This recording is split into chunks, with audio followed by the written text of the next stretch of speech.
Tell us a little bit about your company before we go into the discussion today. We have been in doing the statistics of housing and market research for about 15 years now, and we started in 1994 and have been working here in the Tucson market.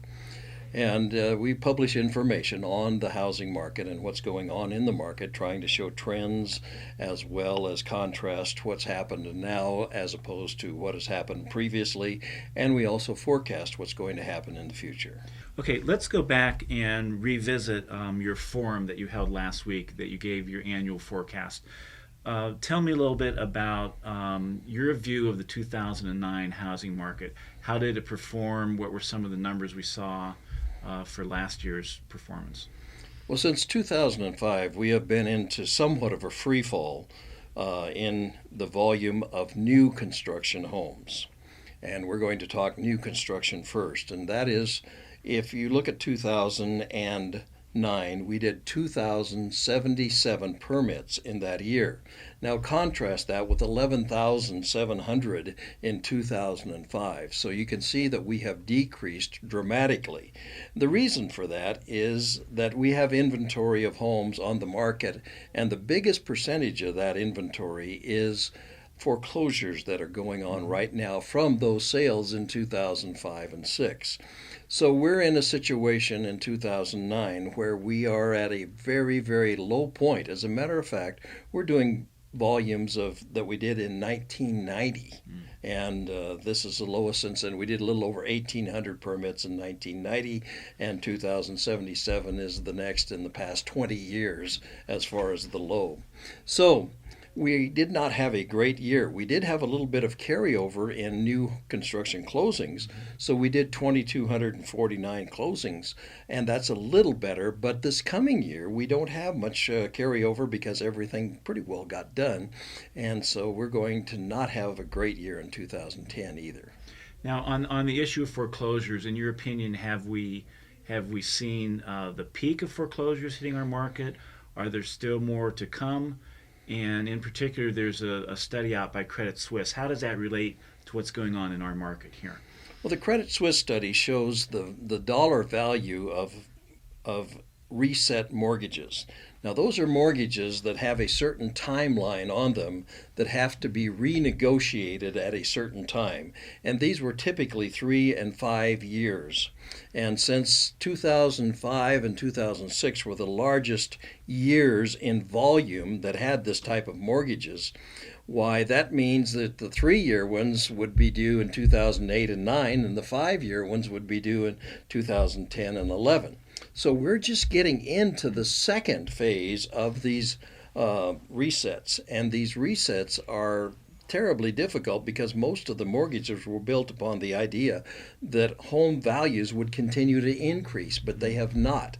So what has happened is when they go to reset these mortgages, people's payments go up considerably higher. I mean, double and triple what they were, and they have a larger debt than the value of their home right now. So that's why we're seeing all these foreclosures on the market, because people are saying it's not worth it for me to try to pay that and to have it on a house that's not even worth half of what my mortgage is, so they walk away from it.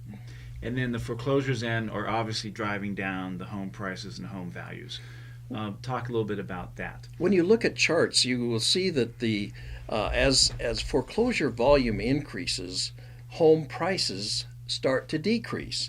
The reason for that is banks want to move that inventory as fast as they possibly can, so they price it very competitively.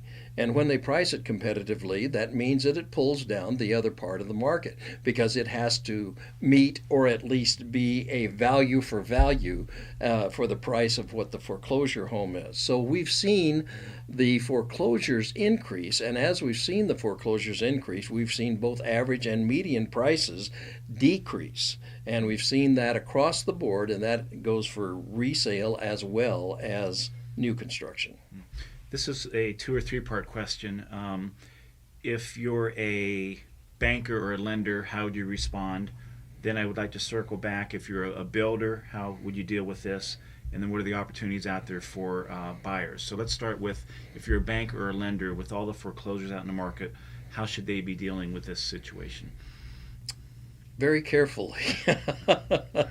These people have given out money to people, and they now, the asset that they have is not worth as much money as they've given out.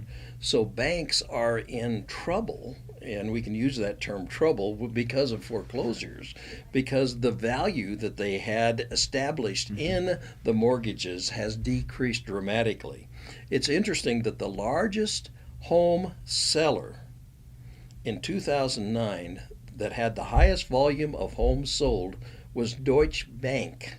Okay, it was a bank that had bought up mortgages, and they're the ones that sold the most because they had repossessed the most within our metro area here. And so banks are having a very difficult time now, and they really have only one or two options.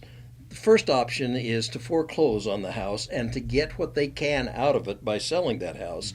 The second thing is to try to renegotiate the mortgage and keep the person in the house and keep the money flowing to the bank on the monthly payments. However, in order to do that, they are either going to have to tack on a huge amount at the end of the mortgage, otherwise extend a 30-year mortgage to maybe a 40 and 50-year mortgage to get the monthly payments down, or they're going to have to forgive a portion of the value of that asset that they have.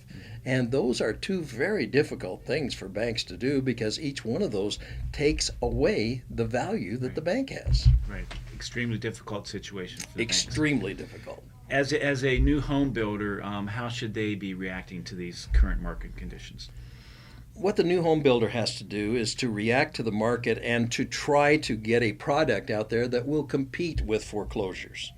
Now, what that means is, since foreclosures are the lowest type of product on the market, they are going to have to come out with something that is a perceived bargain.